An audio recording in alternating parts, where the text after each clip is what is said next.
In this video, we'll be talking about the transfer of heat through a process known as conduction. Just to review, thermal energy is the energy in an object or substance that's due to the movement of the molecules or particles in it. It's a type of kinetic energy. The higher the energy is, the faster the particles are moving. When we talk about thermal energy, we're talking about the total energy of all the particles in that object.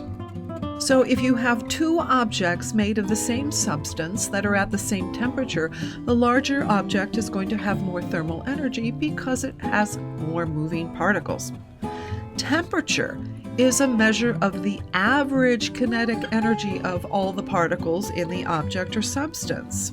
Not all particles are moving at the same speed, and not all particles have the same energy at one time. And this is why we take the average. Heat is the flow or transfer of thermal energy from one body to another because of a temperature difference. You can't have heat without having some flow or movement of energy. Heat always flows from higher temperature to lower temperature. It always moves from warmer to colder. Heat can be transferred in three ways: conduction, convection, and radiation. Conduction is how heat transfers through direct contact with objects that are touching. Anytime two objects with different temperatures touch, the hotter object will pass energy to the cooler object. Examples include walking on hot sand.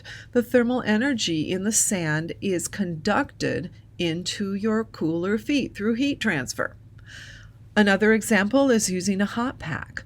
The thermal energy in the hot pack is transferred from the hot pack to the part of your body that's touching it through conduction. That is how the heat is transferred. Another example is eating a popsicle, where some of the thermal energy in your tongue is conducted and transferred to the cooler popsicle. These are examples of heat transfer through conduction. Let's take a look at how conduction works on the particle level. All substances are made of tiny particles, atoms, molecules, etc. Say you touch a hot object to a cold object. The particles in the hot object start out moving faster than the ones in the cold object. But as the hot object and the cold object come into contact, the particles in the hot object start bumping against the particles in the cold object, and they transfer some of their energy.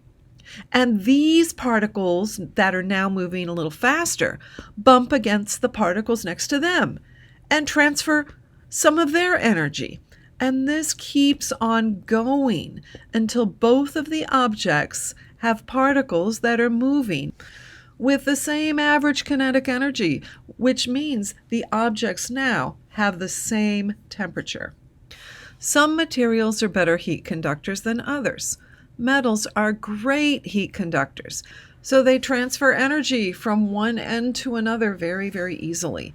Plastic and wood are poor conductors. We call these insulators. Although plastic and wood can conduct heat, the heat is not passed from particle to particle as fast as it is with metals. Solids are better conductors than liquids and gases, and this is because their particles are very tightly packed together, so it's easy for the particles to pass energy to each other as they collide with them.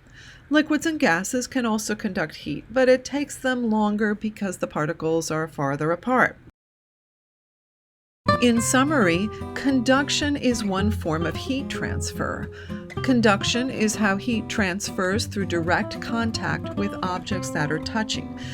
And we can look at this both on the macroscopic level, which means the larger level, and we can see it on the particle level as well.